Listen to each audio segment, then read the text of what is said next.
Alhamdulillahirabbil alamin. Wassalatu wassalamu ala asyrafil anbiya wal mursalin wa ala alihi wa sahbihi ajmain. Amma ba'du. Hormati tuan-tuan bakal sama Allah. Assalamualaikum warahmatullahi wabarakatuh. Kita menyambung diskusi umrah kita. Pada kali ini kita nak berbicara tentang adab-adab kita semasa berada di tanah haram Mekah dan di Madinah. Maklumlah kita berada di tanah haram, ya, kita nak mengerjakan umrah di tanah haram Mekah. Kemudian apabila sampai masanya, jika Allah bagi kita rezeki, kita pula akan pergi ke Madinah untuk berada di bumi untuk bertemu dengan Rasulullah sallallahu alaihi wasallam. Dia bergantung kepada penerbangan kita. Ada yang pergi ke Mekah dulu baru ke Madinah. Barangkali ada juga penerbangan yang terus ke Madinah dulu, ziarah, kemudian barulah masuk ke Mekah untuk mengerjakan umrah. Jadi dua tanah haram Mekah ini kita kena ada tertiblah adab kita semasa berada di Mekah dan Madinah. Pertama sekali ialah yang pertama bersabar, terutama dalam hubungan dengan Allah dan manusia. Kita berada di Mekah Madinah, kita ada dua hubungan. Hubungan dengan Allah, hablum minallah, dan hubungan dengan manusia, hablum minan nas. Hablum minallah, kita jaga ibadah kita banyakkan masa kita untuk beriktikaf, baca Quran, solat berjemaah di Masjid Haram dan di Masjid Nabawi. Dan kita ada hubungan dengan manusia, iaitu rakan-rakan kita, rakan sebilik kita, manusia sekeliling kita yang berada di tanah haram dan Mekah.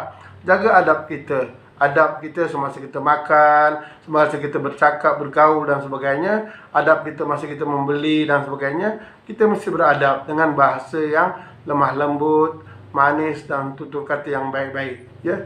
Jangan kita tak beradab semasa berada di Mekah dan di Madinah. Andai kita semasa kita di Mekah itu kita diuji, macam-macam ujian Allah datang bagi kita. Kadang-kadang kita sakit semasa di Mekah, kadang-kadang semasa di Mekah pula berbagai-bagai ujian, kadang-kadang ujian-ujian yang datang daripada jemaah, kadang-kadang ujian yang datang daripada Allah SWT.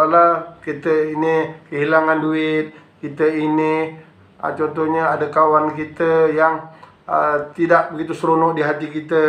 Ada perjalanan bas yang dalam perjalanan pula rosak dan sebagainya. Ada benda yang kadang-kadang kita rasa macam tak puas hati. Hendaklah kita sabar bahawa segalanya itu adalah ujian daripada Allah Subhanahu Wa Taala untuk menguji tentang keimanan kita dan meningkatkan derajat kita lagi, supaya kita menjadi insan yang sentiasa Allah sayangi. Jadi kita bersabar. Innallaha ma'as-sabirin, gitu ya. Kadang-kadang kita balik dan sebagainya, ujian banyak. Ujian di airport, ujian di hotel, ujian di dalam masjid, ujian semasa membeli belah, ujian mendatang, masalah-masalah yang lain. Kita kena banyak bersabar gitu. Yang kedua, tidak banyak merungut. Kita jangan banyak merungut di sana, ya. Merungut, kita makan nasi pula contohnya masin, lauk pauknya masin, tawar sebagainya, jangan banyak merungut, ya. Kita sabar saja. Tetapi kalau ada perkara yang perlu kita membuat satu pengaduan, kita cakap terus kepada pihak pengurusan travel sebagainya. Contohnya, takkan kita tak nak berungut pula. Janji hotel sini, 2 hari hotel sana, 2 hari hotel sini, 3 hari hotel sana. Perpindahan randa kita tak sama macam perjanjian yang diberi semasa kita nak memilih travel mereka. Itu kita kena rungutkan. Contohnya, banyak benda yang berlaku. Kadang-kadang perjanjian tak sama dengan apa yang kita dapati di sana. Yang tu jangan merungut, tetapi salurkan melalui saluran-saluran yang benar kepada pihak pengurusan dan sebagainya, ya. Tapi babak yang lain kita jangan banyak merungut. Merungut bas lambat lah, merungut macam-macam merungut kita lah, gitu ya. Gitu. Kemudian kita berdoa, banyakkan berdoa di sana, ya. Sepanjang masa di Mekah dan Madinah, adab kita kena jaga. Apa yang patut kita buat ialah kita sentiasa berdoa kepada Allah, sentiasa beristighfar tentang dosa-dosa kita, berzikir, bertasbih, bertahmid dan sebagainya. Banyak baca Quran, banyak solat taubat, banyak solat sunat. Kalau boleh, jangan tinggal solat jenazah.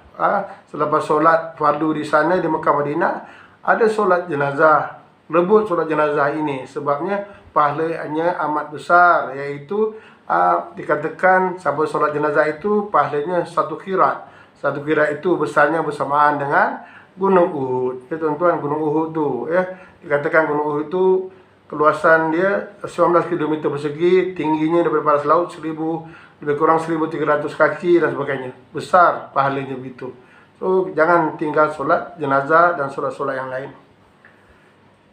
Kemudian tiba di sana kita beribadah dengan ikhlas. Beribadah dengan ikhlas. Kita pergi solat, kita pergi, kalau di Masjid Haram banyakkan solat jenazah, solat di Itikaf dan sebagainya.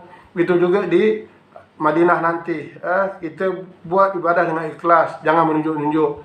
Nanti rehat pula dekat tempat dewan makan, kita pula menunjuk-nunjuk. Berapa kali dah pergi rodah? Awak dah berapa kali? Oh, saya dah 8 kali, saya dah 6 kali. Kawan ni baru sekali. Bukan senang masuk rodah. Di situlah permainan syaitan pada diri kita. Kita dah jadi rasa takbur, kita rasa ujub, kita rasa tabarus dan sebagainya, ya. Sedangkan benda itu walaupun tak nampak secara nyata, tapi daripada apa yang kita cakap nanti akan rasa ego pada diri kita. Jadi elak benda ni, ya. Tak payah bercakap tentang awak dah berapa kali khatam Quran, saya itu di Mekah saya 3-4 kali. Ini benda tak perlu kita cakapkan. Ibadah kita dengan Allah, keikhlasan hati kita dengan Allah Subhanahu Wa Taala. Dan jangan lupa, ganjaran yang besar ialah kita solat di Masjidil Haram. Solat di Masjidil Haram, sebagaimana hadis Nabi, iaitu 100,000 ganjaran pahala melebihi daripada solat-solat di tempat lain. Bahkan ulama-ulama besar mengatakan bukan sekadar solat sunat pun 100,000. Apa saja kebaikan yang dibuat di tanah haram Mekah itu dapat 100,000. Ya, bukan sekadar solat saja. Kebajikan di tanah haram Mekah pun dapat 100,000. Tetapi berbeza di Madinah. Ya, sepakat kita di dalam muzakarah haji bahawa pahala 1,000 itu hanyalah solat di dalam Masjid Nabawi saja. Di dataran pahalanya macam biasa. Jadi masa di Madinah, janganlah kita tanpa sebab yang menasabah kita nak sembahyang di dataran Masjid Nabawi. Masuk Masjid Nabawi itu besar, tak boleh masuk di dalam masjid di tingkat atas. Bagi lelaki bumbungnya pun boleh masuk, besar dan luas. Jangan datang-datang terus parking lot. Parking lot ni makna dah siap-siap nak sembahyang dekat luar. Rugi kita, ya, rugi kita. Kemudian ambil peluang kita ziarah, ya. Ambil peluang kita ziarah. Kalau ada travel yang bawa ziarah, kita pergi ziarah. Ziarah nanti pergi Jabal Rahmah, travel akan bawa pergi Jabal Rahmah, pergi Jabal Uhud, akan pergi muzium Haramain di Hudaybiyah.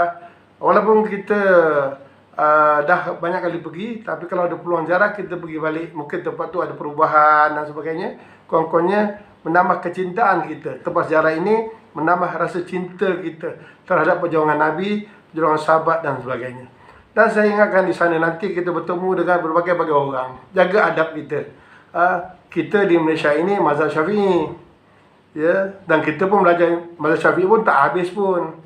Ada orang mengaku mazhab Syafi'i. Siapa nama Imam Syafi'i yang sebenar pun dia tak tahu dan sebagainya. Tetapi di sana nanti, kita akan berjumpa dengan berbagai-bagai mazhab. Ada yang kita akan jumpa orang mazhab Hambali yang ada di Arab Saudi. Ada yang kita jumpa orang bermazhab Hanafi, Maliki dan sebagainya. Jadi kalau amalan kita tu tak sama dengan apa yang kita lihat di sana, jangan mudah-mudah tuduh orang Wahabi, tuduh orang bid'ah dan sebagainya. Ya, kita saja yang betul. Tidak. Fiqh dalam mazhab ini banyak pandangan-pandangan, khilaf ulama ni luas. Jadi kita berlapang dada, mungkin amalan kita tak sama macam dia orang punya amalan dan sebagainya, tetapi mereka juga adalah dalam kelompok mazhab-mazhab yang benar diakui dan sebagainya, dan mereka juga adalah ahli sunnah wal jamaah. Begitu. Kita kena faham kadang-kadang di sana situ. Jadi itulah beberapa tip-tip, ataupun adab-adab yang sebagainya masa kita berada di tanah Mekah dan Madinah. Bagi wanita, ingat ketika berada di Madinah, kita berada di bumi Nabi. Jaga pakaian kita, ya, pakai pakaian yang menutup aurat. Saya banyak kali ulang, yang menutup aurat, bukan yang membalut aurat. Ada faham ya tuan-tuan? Ada mana definisi yang berbeza tadi? Tutup aurat dengan balut aurat, ya. Kalau balut aurat tu nampak lekuk sana lekuk sini, fit sana fit sini, maka tidaklah rasanya kita beradab dengan Nabi sallallahu alaihi wasallam. Termasuklah kalau kita berada di Tahran Mekah Madinah, ya, walaupun dosanya tidak digandakan, tetapi melakukan sesuatu dosa di Tahran Mekah Madinah itu dosanya lebih besar, lebih berat berbanding kalau kita lakukan di tanah halal itu. Itu dia, ya. So jaga kita punya pemakaian dan sebagainya, akhlak kita, ya, akhlak dengan Allah dan akhlak dengan manusia. Jadi kita jaga diri kita. InsyaAllah mudah-mudahan tuan-tuan dan puan-puan akan mendapat umrah yang mabrur. Kalau menunaikan haji, dapat haji yang mabrur. Mudah-mudahan kita akan selamat di dunia, selamat di akhirat. Ampun maaf daripada saya yang kurang ilmu, cuma berkongsi ilmu Allah saja. Yang benar itu daripada Allah, salah silap dari saya. Kita jumpa lagi pada diskusi umrah-umrah yang lain. Assalamualaikum warahmatullahi wabarakatuh.